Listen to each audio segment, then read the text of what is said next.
14 years ago, a struggling father made a heart-wrenching decision. He gave his newborn daughter to an orphanage, believing it was the only way to give her a better chance at life. He carried the weight of that choice every single day, wondering if he had done the right thing. Life took him in different directions, but he never stopped thinking about her.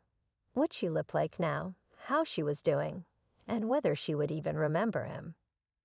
Now, after more than a decade, he finally musters the courage to find her. With only a name and the faint hope she might want to meet him, he tracks her down. But nothing could have prepared him for what he discovers. When the door opens, he's faced with a reality so unexpected, it leaves him speechless. Who had his daughter become? What kind of life had she lived without him? As their worlds collide, old wounds and buried emotions rise to the surface. The father finds himself questioning everything he thought he knew about love, family, and forgiveness. What happened to his daughter during those 14 years? And can he ever make up for the time they lost? Stay tuned. This story is just beginning. The man stood frozen on the doorstep, staring at the young woman in front of him. She had his eyes, the same deep brown, full of questions. But there was something else in her gaze, something he couldn't quite place. Was it pain? Was it anger? She looked at him like she had been waiting for this moment, but not in the way he'd hoped. He managed to introduce himself, his voice shaking as he explained who he was. The silence that followed felt heavier than all the years they had been apart. She finally invited him inside, her movements cautious, as if she wasn't sure whether to trust him. As he stepped into her world, he was struck by the walls covered in pictures of strangers. Her family, her life, a world he had no part in. He noticed scars on her wrist, faint but unmistakable, and his heart sank. What had she been through? She sat across from him, arms crossed, her face a mix of defiance and curiosity. She didn't ask why he had come. She didn't need to. The unspoken question was louder than words. Why had he left her in the first place?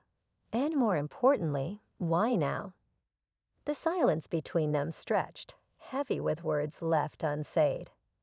He tried to explain himself, stumbling over memories he'd rehearsed 1,000 times. I thought it was the only way to give you a chance, he said, his voice breaking. But her expression didn't soften. Instead, it grew harder, her lips pressing into a thin line. A chance, she finally said, her tone sharp. Do you even know what happened to me after you left me there? Her words cut through him like a blade. He didn't know. How could he? But he had hoped, prayed, that she'd been cared for, loved, given the life he couldn't provide. She stood abruptly and walked to the window, staring out as if trying to gather herself. I spent years wondering why I wasn't enough, she said quietly, her voice trembling.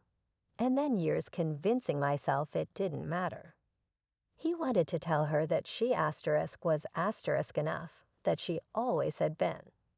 But would it mean anything now? She turned back to him, her eyes glistening with unshed tears. You left me to strangers, and I've had to fight for everything since. So why are you here now? What do you even want from me? He had no answer. The room felt smaller now, the weight of their conversation pressing in on both of them. He opened his mouth to speak, but the words caught in his throat. What could he say that would make any of this better? Her pain was written all over her face, and he knew he was the reason for it. I thought I was doing the right thing, he finally said, his voice barely above a whisper. I wasn't ready. I didn't have anything to give you. She let out a bitter laugh, shaking her head. And you think that makes it okay? That just because you weren't ready, you got to walk away? Do you even know what it's like to grow up feeling like you were never wanted? Her words hit him like a punch to the chest. He didn't know. He had no idea what she had been through, but the anger and hurt in her voice painted a vivid picture. He wanted to reach out to hold her, but something in her posture warned him to keep his distance. "I don't need your apologies," she said, her voice trembling. "I don't need anything from you."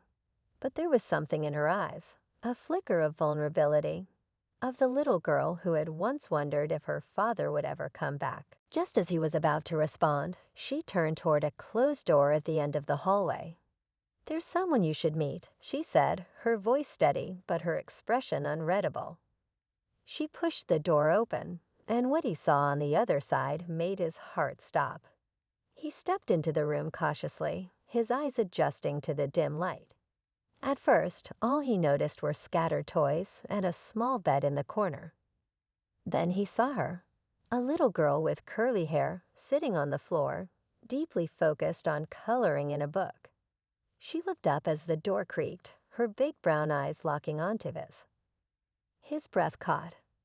Those eyes, they were unmistakable. His mind raced, piecing together what this meant. He turned back to his daughter, his voice barely audible. Is she yours?" Her face hardened again, but there was something else now, fear, maybe, or protectiveness. "Yes," she said firmly, stepping between him and the little girl. "She's mine. And no, you don't get to waltz in here after 14 years and expect to be part of her life." He tried to respond, but the words wouldn't come. This wasn't what he had expected.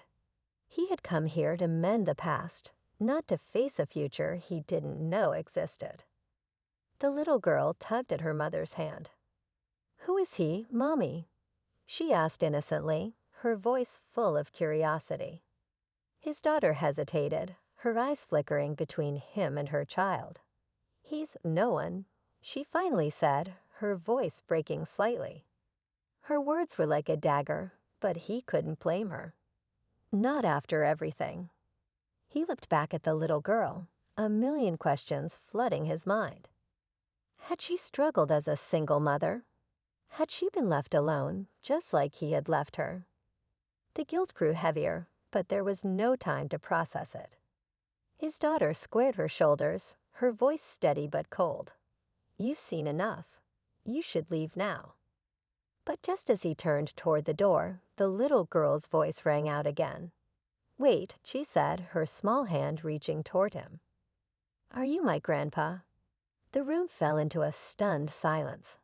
His heart ached, and for the first time in years, he didn't know if he had the strength to stay or the courage to walk away.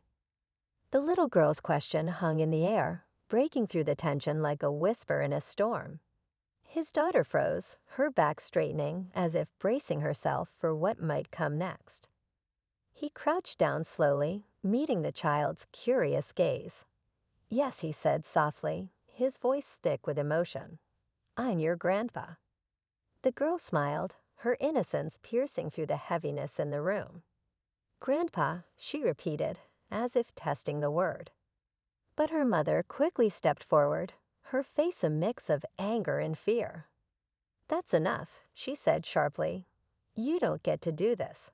You don't get to confuse her like this." "I'm not here to confuse anyone," he replied, standing up to face his daughter. "I just want to fix what I broke. I want to know you, to know her." Her eyes softened for just a moment, but the walls she had built around herself wouldn't come down so easily. "You can't fix the past," she said, "and I don't know if I'll ever forgive you." But she hesitated, glancing at her daughter. She deserves to decide for herself. The little girl tugged at her mother's sleeve. "Can he stay for dinner?" she asked innocently. Her mother's eyes filled with tears, and after a long pause, she nodded. As they sat down together, awkwardly sharing a meal, the man felt a flicker of hope. But just when he thought they were finally finding common ground, his daughter said something that shook him to his core. "There's something you need to know," she said quietly, avoiding his gaze. "When I was little, I looked for you. I tried to find you, but I wasn't the only one." He stared at her, confused. "What do you mean?" She took a deep breath, her hands trembling. There's someone else who's been looking for you too. Someone who thinks you owe them answers. Before he could ask more, there was a knock at the door. His daughter rose, her face pale as she walked toward it. When she opened it, a man stood there, a stranger to him, but the look in his eyes was hauntingly familiar. The stranger stepped inside, his jaw tight. So he said, his voice laced with bitterness, "You're the man who gave us both up." The father felt the ground shift beneath him. He wasn't just facing the mistakes of his past. He was about to confront a truth he hadn't known existed. The tension in the room began to ease, though the weight of the past still lingered. The father looked between his daughter, her brother, and the little girl who had called him Grandpa only moments ago. He realized the enormity of what lay ahead. Healing wouldn't come overnight, and trust would have to be earned, not asked for. "I know I can't fix what I broke," he said quietly. "But I want to be here now, for all of you." His voice faltered, but he pressed on. "I'm not asking for forgiveness. I'm asking for a chance." His daughter glanced at her brother, her eyes searching his face for an answer. He shrugged, his expression softening slightly. "I guess we'll see," the young man muttered, though the anger in his voice had faded. Her gaze shifted to her daughter, who smiled up at her innocently. It was clear what the little girl wanted: a family. With a deep breath, she nodded. "We'll give it a try," she said, "but you need to show us you mean it." It wasn't the perfect ending, but it was a beginning. As they sat down together, awkward but willing, the father realized that for the first time in years, he wasn't running from his past, he was finally facing it. And maybe, just maybe, they could build something new together.